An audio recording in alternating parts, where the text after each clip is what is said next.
এই কৃষি গবেষণার ভিতরে এখন আমি আছি। এইখানে আমার প্রায় 3-4টা গানের শুটিং হয়েছিল, মানে আমরা ভিডিও বানাইছিলাম।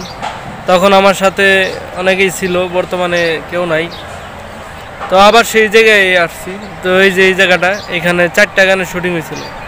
টাকাগুলা ফালা, তারপরে ও সাথী রে, এই কটা একটু দেখাই। হ্যাঁ, এই দেখো আমার পিছনে, দেখছো? দেখো,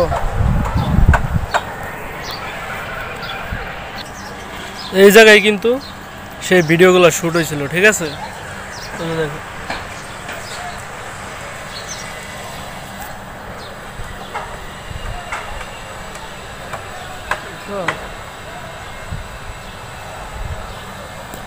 এই জায়গায় ওই ভিডিওগুলো শ্যুট হয়েছিল। লিঙ্ক দিলাম, ভিডিওগুলো দেখলে বুঝতে পারবো নাকি।